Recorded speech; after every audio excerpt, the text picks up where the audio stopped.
ఓ రెండు రెండు పద్ధతులు ప్రార్థన.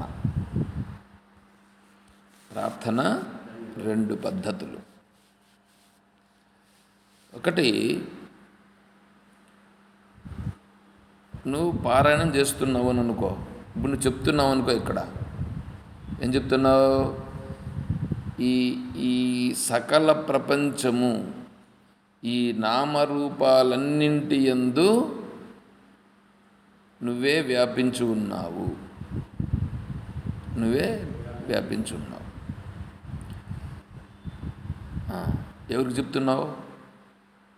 ఎవరికైనా చెప్తున్నావా లేదా నువ్వు అనుకుంటున్నావా? అంటే ఇప్పుడు ఇక్కడ మనస్సు చేత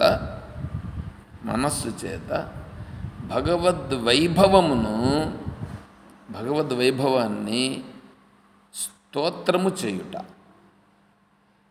ఈ విష్ణు సహస్రనామ స్తోత్రాలు, లలితా సహస్రనామ స్తోత్రాలు ఇవన్నింటి సారము ఇది. మీరు స్తోత్రాలు ఇవన్నీ చేస్తున్నారు కదా, చేస్తుంటారు అనుకోండి. అవన్నీ చేసినటువంటి దాని లక్ష్యము ఈ భావన. అంటే ఈ మనస్సు ఇప్పుడే చూస్తూ ఉందన్నమాట. ఏమని?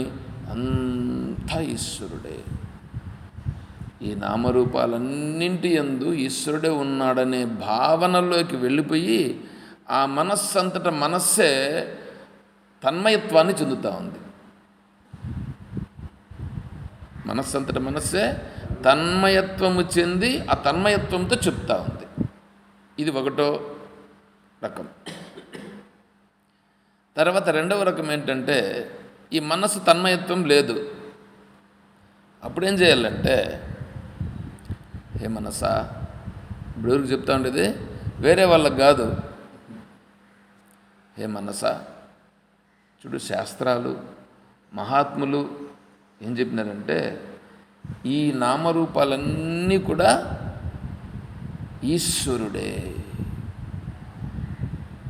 ఈ నామరూపాలన్నింటి యందు ఈశ్వరుడే వ్యాపించి ఉన్నాడు అని చెప్తున్నారు. చూడు, ఎవరికి చెప్తున్నాం?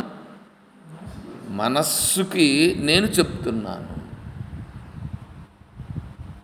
ఇది రెండు పద్ధతులు ప్రార్థన. మీరు విష్ణు సహస్రనామ స్తోత్ర పారాయణం చేసినా ఇట్లాగే చేయాలి. భగవద్గీత పారాయణము చేసినా ఇలాగే చేయాలి. భగవంతుణ్ణి నువ్వు ఏ విధంగా స్తుతించినా ఇలాగే స్తుతించాలి. ఈ రెండు రకాలు. మంగళహారతిస్తున్నావు అనుకోండి. హారతిస్తున్నావునంటే ఇప్పుడు ఎవరెవరు అక్కడ? వాల్మీకి మహర్షి వస్తున్నారు, హనుమంతుడు వస్తున్నాడు, శ్రీరామచంద్రుల వారు వస్తారు, జ్ఞానదేవుడు వస్తాడు, తుకారాం గారు వస్తారు. వీళ్ళందరూ ఎవరు? ఘోరా కుంభర్ వస్తారు. వీళ్ళందరూ మీరు భావిస్తున్నారనంటే ఇప్పుడు అక్కడ మీ భావనను బట్టి ఇప్పుడు ఏమవుతారు? అక్కడ వాళ్ళందరి యొక్క ప్రభావము నీకు ఇక్కడ తెలియబడుతుంది. ఓహో, వాళ్ళందరూ ఇక్కడే ఉన్నారు చూడు. వాళ్ళందరూ ఇప్పుడు నువ్వు భావించావుగా. నీ భావించావంటే నీ భావన జ్ఞానదేవుడు, జ్ఞానదేవాయ మంగళం అన్నావననుకో. అక్కడ ఎవరు వచ్చారు? అక్కడ ఎవరు? ఇప్పుడు శ్రీకృష్ణ పరమాత్మ దగ్గర జ్ఞానదేవుడు కనిపించాలంటే నీ భావన.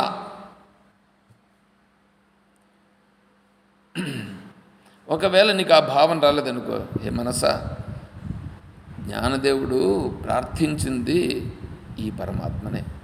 చూడు, జ్ఞానదేవుడు కూడా ఈ పరమాత్మనే పట్టుకున్నాడు. నువ్వు దేన్ని పట్టుకుంటున్నావు? బయట ఉండేదాన్ని పట్టుకుంటున్నావు. తుకారాం గారు ఈయన్నే పట్టుకున్నారు. పాండురంగడు ఈయనే.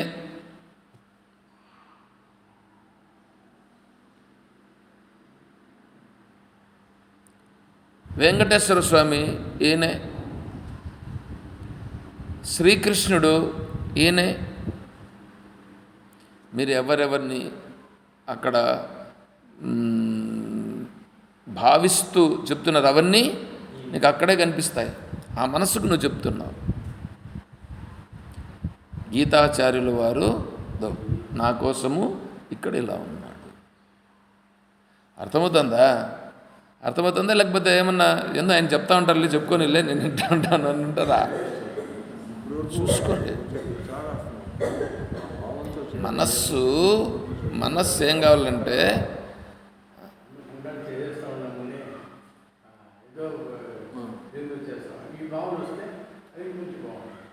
కొంచెం బాగుండేది కాదు, అదే ఉండాల్సిందే. నీ మనస్సు కావాల్సింది అదే. అందుకే నీకు చెప్తాను, నువ్వు వినమని అంటే అందుకే చెప్తా ఉండేది. వదిలే బాగుండదు. కాబట్టి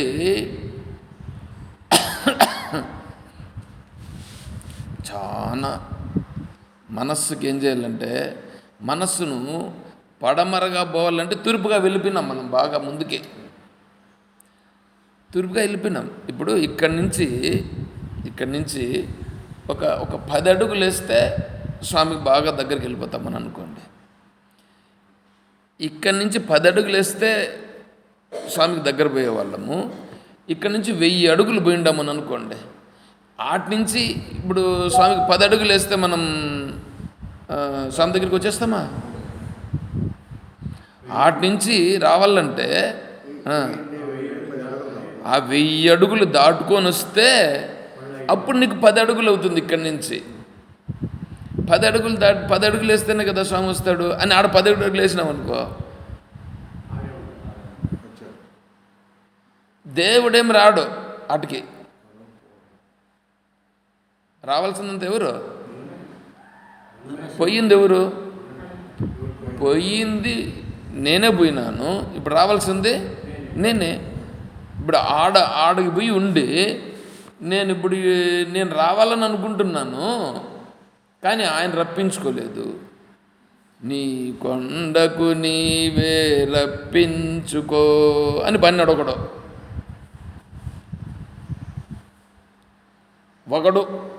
వాడొక పెద్ద భక్తుడు, దేవుని లెక్కలో భక్తుడని వీళ్ళు కీర్తించుకుంటున్నారు వాన్ని. మీరు చెప్పండి, ఇప్పుడు ఇటు నుంచి 1000 అడుగులు దూరం పోయినావు, ఈ 1000 అడుగులు పంపించింది ఆయన పంపించినాడా? నువ్వు దూరం అయిపోయి మళ్ళీ నీ కొండకు నీవే రప్పించుకో అంటే ఏమైనా బుద్ధి జ్ఞానం ఉండి మాట్లాడే మాటలే ఇవే. మళ్ళీ వాడు ఒక భక్తుడంట, వానికి ఒక అంత బుద్ధి వివేకం లేకుండా డబ్బులు ఉంది కదా అని చెప్పేసి దాన్ని అంతటినీ ఇట్లా పనికిరాని వాటికి ఖర్చు పెడుతున్నారు. ఆలోచన చేయండి. ఇప్పుడు ఇటు నుంచి 1000 అడుగులు పోయినా, 1000 అడుగులు పోతే ఇప్పుడు నేనేం చేయాలా? దేవుడు రప్పించుకోవాలా, నేను రావాలనా? ప్రయత్నం నేను చేయాలా? ప్రయత్నం నేను చేసి నేను అటు నుంచి మళ్ళీ వెనుదిరిగి రావాలా. నేను అటు నుంచి వెనుదిరిగితే ఆడుండే వాళ్ళు పట్టుకుంటారు మళ్ళీ నన్ను అనే ఉన్నారు కదా, కొంతమందితో పరిచయం ఏర్పడింది, వాళ్ళు పట్టుకుంటారు. ఆటి నుంచి వస్తే ఒక 10 అడుగులు వేస్తే ఇంకొంతమంది పట్టుకుంటారు, ఇంకొక 10 అడుగులు వేస్తే ఇంకా కొంతమంది పట్టుకుంటారు. ఎంతమందిని పెట్టుకొని పోయినా కదా, ఇటు నుంచి పెట్టుకుంటే పిల్లలు పెట్టుకుంటే పోయినా కదా అంటారా? వాళ్ళందరూ ఇడిచిపెడతారు, నేను నేరుగా పంపించేస్తారా వెంటనే? వాళ్ళందరినీ ఇప్పుడు నువ్వేం చేయాలా? వాళ్ళందరినీ నచ్చజెప్పి బుజ్జగించి ఏదో చేసి నువ్వు ఎట్లా చేస్తావో అది చేసుకోవాల్సింది ఎవరు? నువ్వు చేసుకోవాలి. నువ్వే చేసుకొని వస్తే అప్పుడు నీకు 10 అడుగుల దూరంలో భగవంతుడు కనిపించడం సహజం. కాబట్టి ముందు ఇది గుర్తించాలి. ఏమని? దూరమైంది నేనే దూరమైనాను, దేవుడు దూరం చేయలేదు. దేవుడు దూరం చేసినారని వెధవలు అనుకుంటారు, మూఢులు అనుకుంటారు. నాహం ప్రకాశ సర్వస్య యోగమాయా సమావృత మూఢోయం నాభిజానాతి. వాళ్ళెవరు? మూఢులు. నేను అవి వచ్చినప్పుడు కొంచెం గట్టిగా చెప్తా. ఎందుకు? ఆ మూఢులు అనేటువంటిది అర్థం కావడం కోసం. వైమా నేను మూఢుడు కాకూడదు అని అనిపించల్లాని. మూఢోయం నా అభిజానాతి, వాడికి తెలియదు మూఢునికి అని అన్నాడు పరమాత్మ. కాబట్టి దూరం అయిపోయినాం. ఇప్పుడేం కావాలా? దగ్గరికి రావాలా. దూరం అయింది ఎవరు? మనస్సు రూపంగా దూరం అయిపోయి ఉంది. ఇప్పుడు అలా అదే మనస్సుని మళ్ళా దగ్గరికి తీసుకురావాలి. అది ముందు తెలుసుకోవాలా. అది తెలుసుకోవాలా. నా మనస్సుకి నేనే చెప్పుకోవాలా. వేరేవాడు ఊడు రక్షించడు. బంధురాత్మాత్మనస్తస్య ఏనాత్మే వాతమాచత.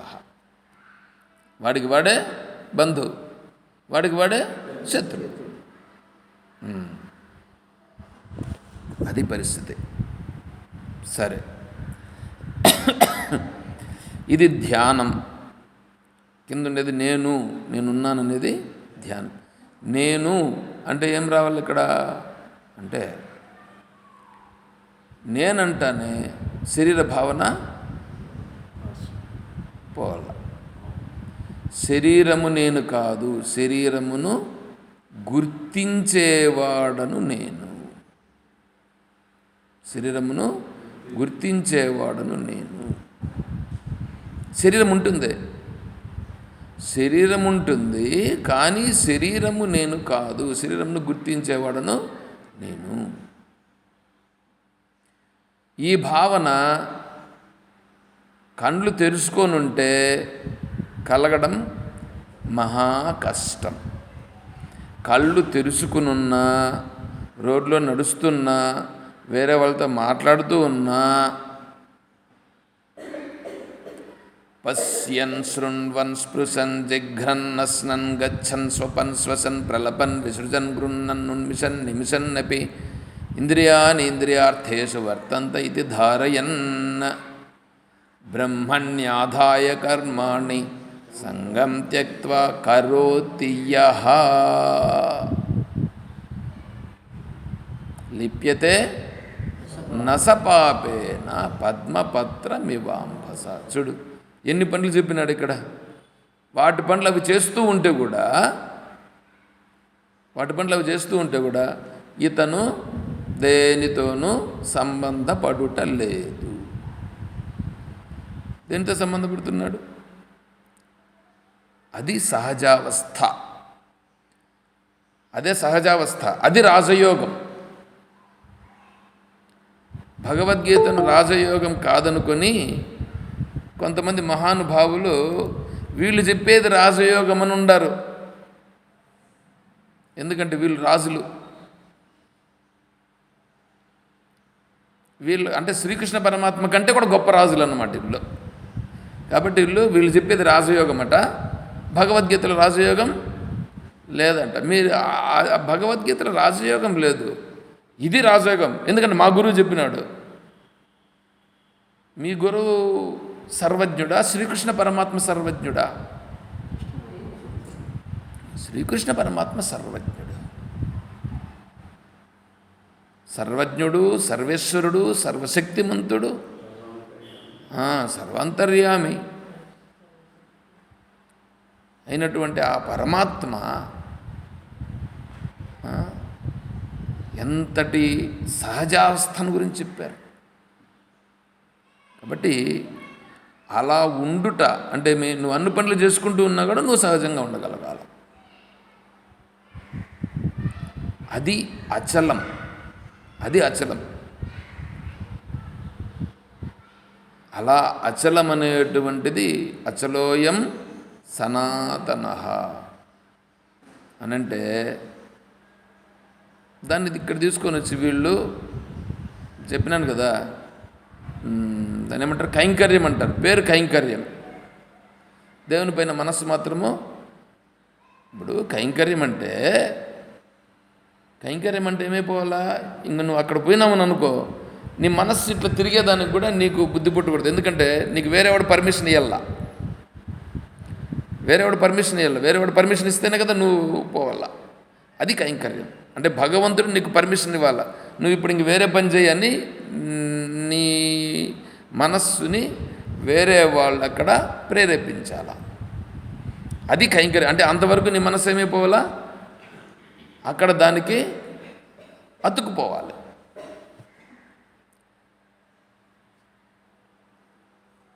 ఏడు 36 అయిపోయింది. 8 గంటలకి నాకు బస్ ఇది వెళ్ళిపోవాలి అక్కడికి. 7:36 అంటే 24 నిమిషాలు ఉంది. ఇటు నుంచి పోవాలంటే నాకు 20 నిమిషాలు పడుతుంది. నేను ఇక్కడ కైంకర్యం చేసిపోతా అంటే కైంకర్యం చేసేదానికి ఎంత సమయం పడుతుంది? ఇడికే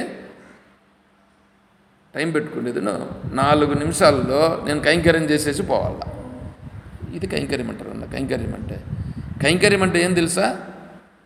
నువ్వు ఆడున్నావంటే ఇంకా నువ్వు ఉండావనేది లేదు. ఇంక అక్కడ ఏముంది? ఆయన పరమేశ్వరుడు ఆయన ఏం ఆజ్ఞిస్తాడో, ఆయన ఏం ఆజ్ఞిస్తే అది జరుగుతుంది. ఆ పరమేశ్వరుని ఆజ్ఞ చేసేది ఈ శరీరం, ఈ మనసు చేస్తాయి. నేనెవరు?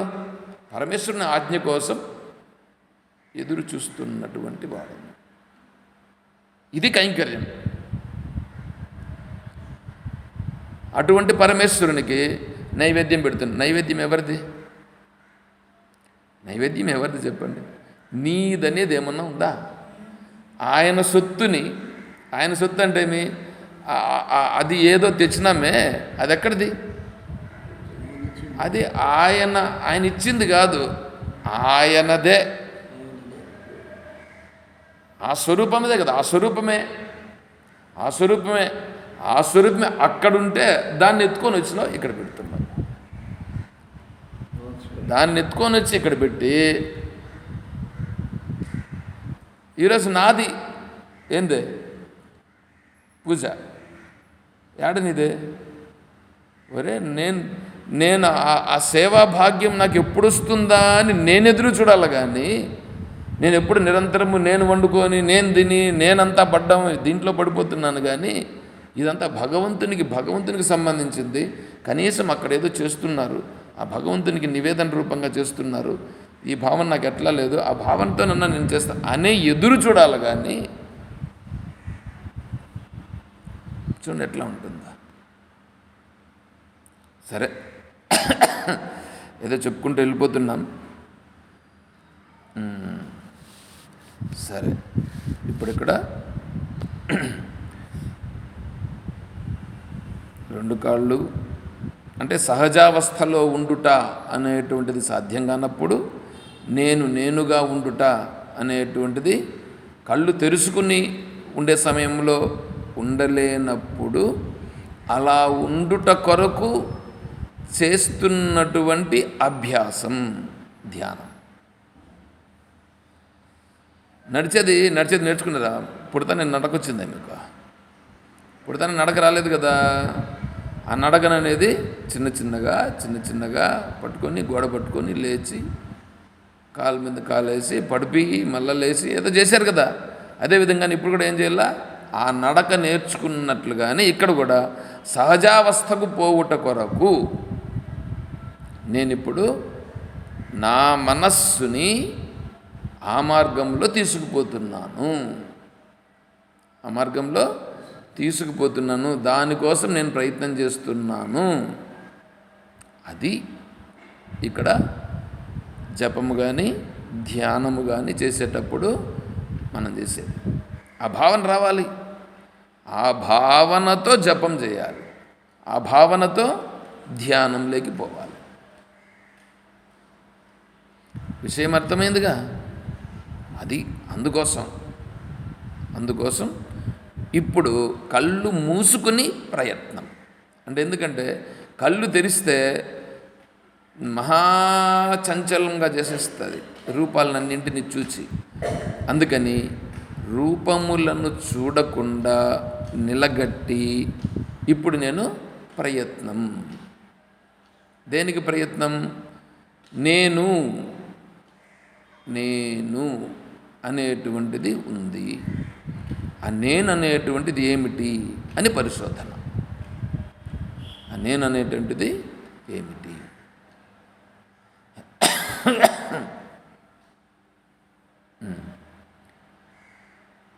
కూర్చుందాం. 2 పాదాలు భూమికి పూర్తిగా ఆనాలి.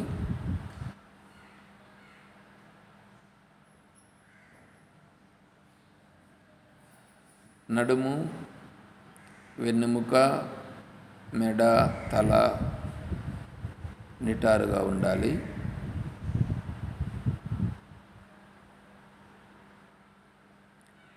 చేతులు మోకాళ్ళ పైన ఉంచుకొని చూపుడు వేలుని బొటన వేలుతో కలిపి మిగిలిన 3 వేళ్ళని చాపుకోవాలి.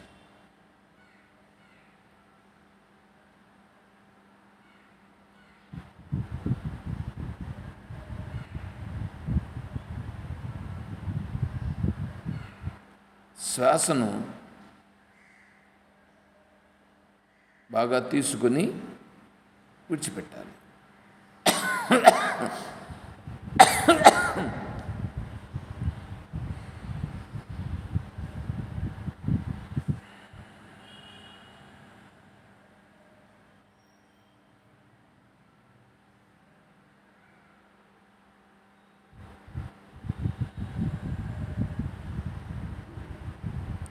శ్వాసను బాగా తీసుకొని విడిచిపెడితే బాగా ఊపిరితిత్తుల నిండుకు పీల్చుకొని చిన్నగా విడిచిపెట్టాలి.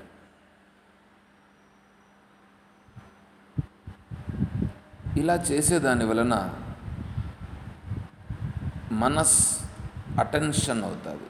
అంటే మనస్సు బయట విషయాలను గురించి చింతించడం మాని, ఓ ఇక్కడేమో జరుగుతూ ఉంది అని ఇక్కడ నిలిచిపోతుంది. అంటే బయట విషయాలకు వెళ్ళదు.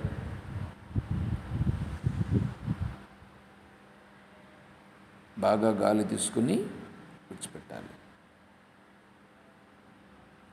అది 1, 2, 3 అనేది మీ మనస్సు అక్కడ నిలిచేదాన్ని బట్టి మీరు చేసుకోవాల్సి ఉంటుంది.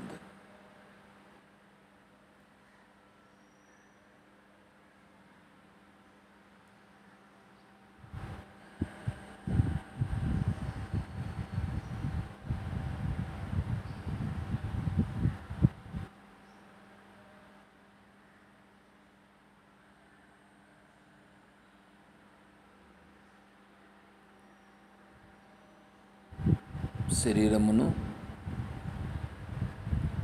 బిగపట్టుట మాని లూజుగా ఉంచుకోవాలి. కాళ్ళను ఒకసారి చూడండి. బిగబెట్టి పట్టినాను, అదొద్దు, లూజుగా పెట్టు. తొడలు లూజుగా పెట్టు.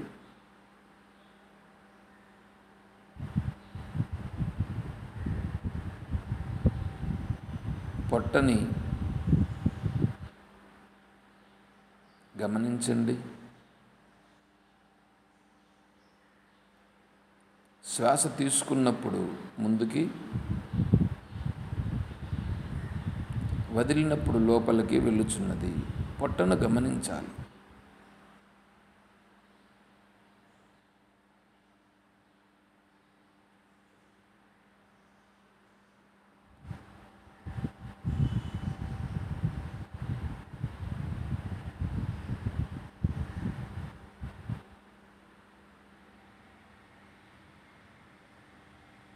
తర్వాత చెస్ట్,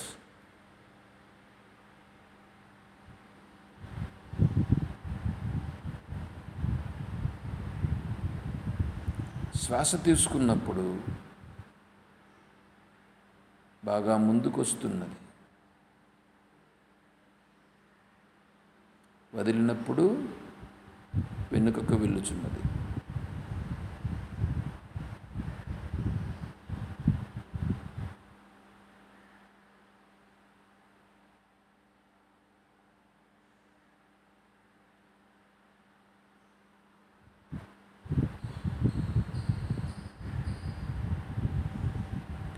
భుజములు.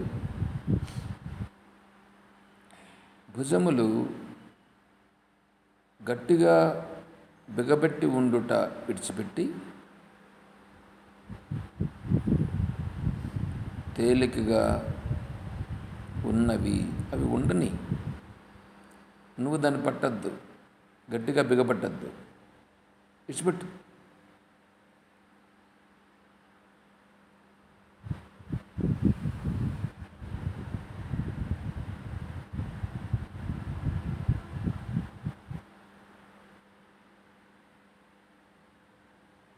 ఇప్పుడు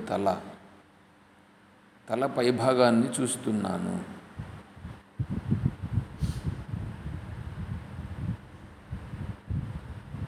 ఏదో భారం ఉన్నట్లుగా ఉన్నది. ఆ భారమును తీసి వారగబెట్టు. అది ఎట్లా పెట్టేదేని కాదు. భారము దాన్ని సరే చూడు, గమనించు. ఈ భారము నాది కాదు, నేను దీనిని గమనిస్తున్నాను.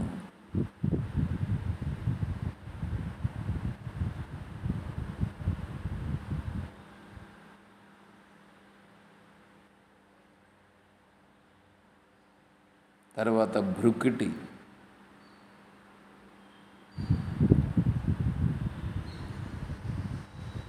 భృకుటిని గమనించగా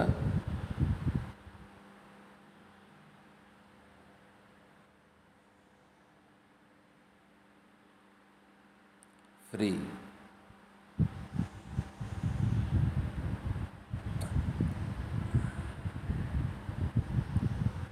తేలికగా ఉంచుట. తరువాత చెక్కిళ్ళు.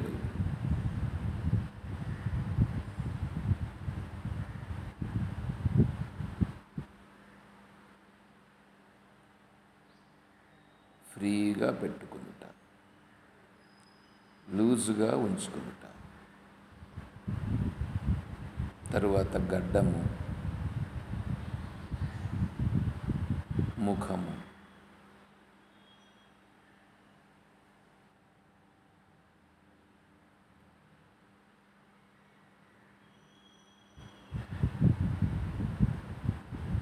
బిగుతుగా లేకుండా లూజుగా పెట్టుట.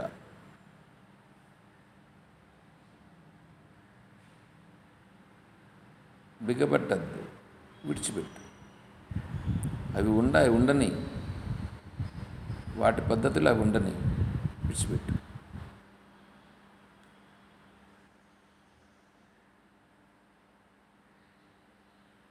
పెదవులపై చిన్న చిరునవ్వు.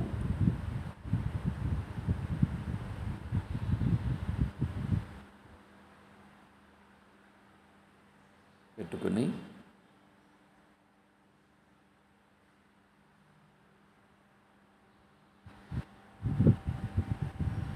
శ్వాస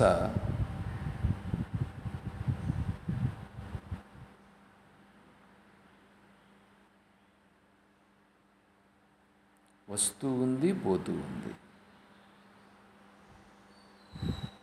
శ్వాస వస్తూ ఉంది, పోతూ ఉంది. నేను తీసుకుంటున్నాను వద్దు.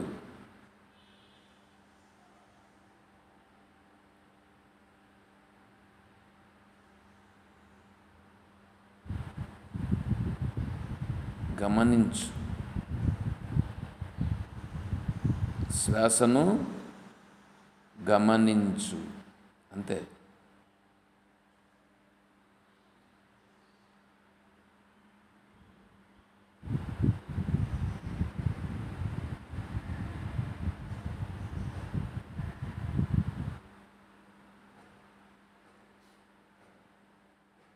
శ్వాస తీసుకోవడం కాదు, శ్వాస నడుస్తూ ఉంది. శ్వాస నడుస్తూ ఉన్నది, దానంతట అదే వస్తూ ఉంది, దానంతట అదే పోతూ ఉంది. నేను గమనిస్తున్నాను, అరే నేను గుర్తిస్తున్నాను.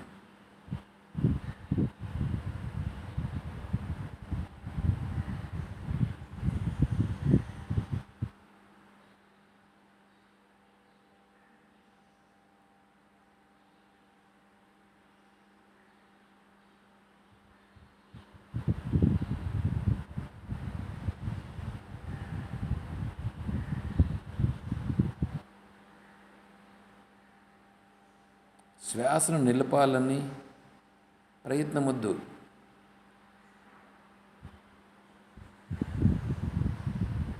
అది వస్తూ ఉంది, పోతూ ఉంది, దాన్ని గమనించడం అంతే, దాంతో కలవద్దు.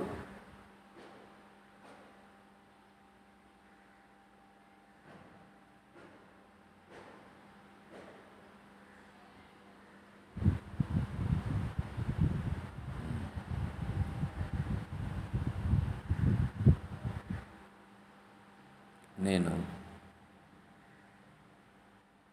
శ్వాసను కూడా గమనిస్తున్నాను. ఈ గమనిస్తున్న నేను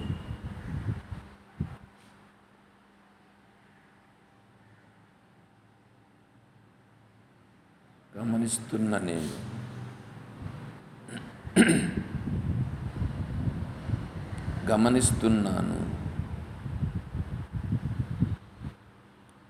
ఆ గమనిస్తున్నది నేను.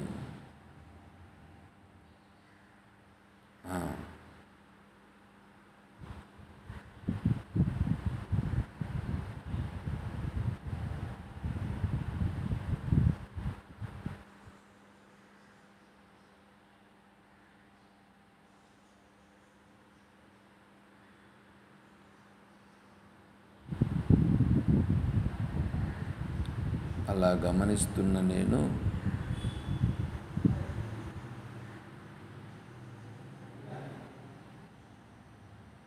అన్నింటినీ గమనిస్తున్నాను. నాకు ఏమీ ఇబ్బంది అనిపించుటలేదు. అన్నీ గమనిస్తున్నా.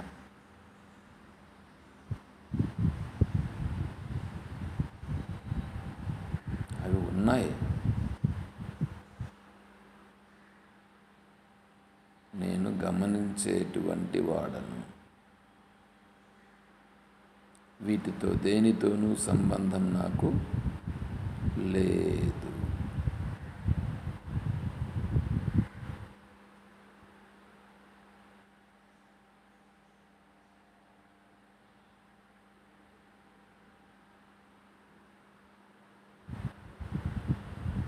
ఈ గమనించే నేను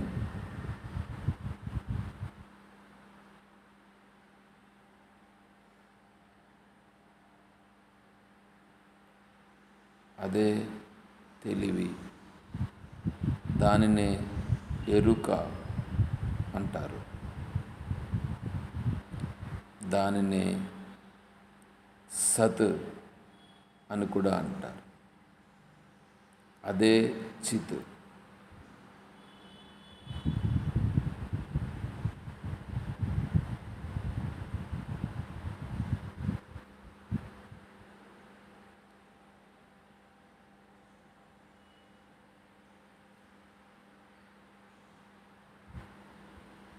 ఏది ఉంటే దాన్ని గమనిస్తూ ఉందంతే.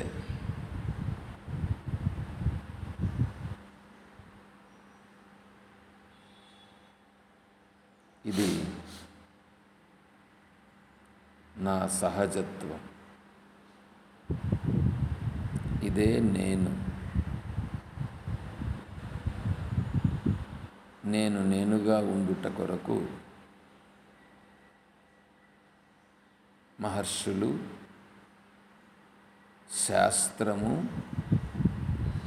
ఓంకారముతో ప్రతిపాదించినాయి. ఆ ఓంకారమును నేనిప్పుడు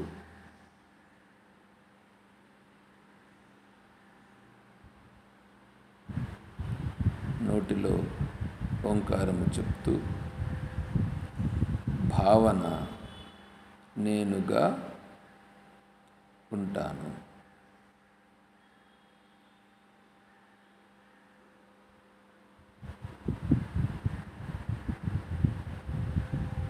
సర్వమును తెలుసుకునే ఆ సహజత్వమే నేను.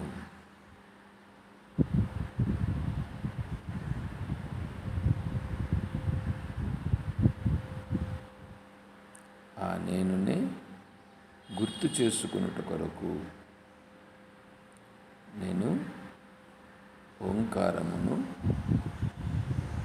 పట్టుకొనుచున్నాను. ఓంకారము ఆలంబన, లక్ష్యము నేను. నోటిలో ఓంకారము, భావనలో తెలుసుకునే స్వరూపం.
ఇప్పుడు రెండు చేతులు జోడించి నమస్కారం చేస్తూ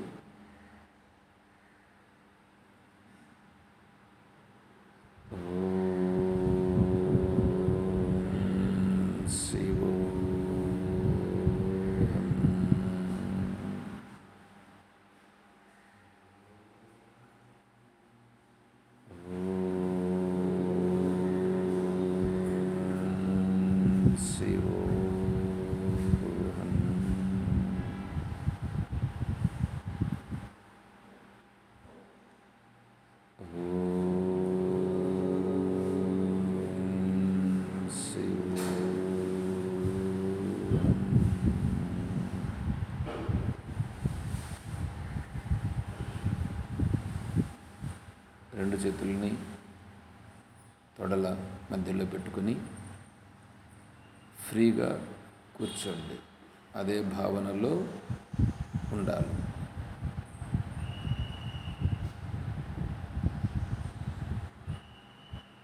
మంత్రం ఏమీ చెప్పుటలేదు.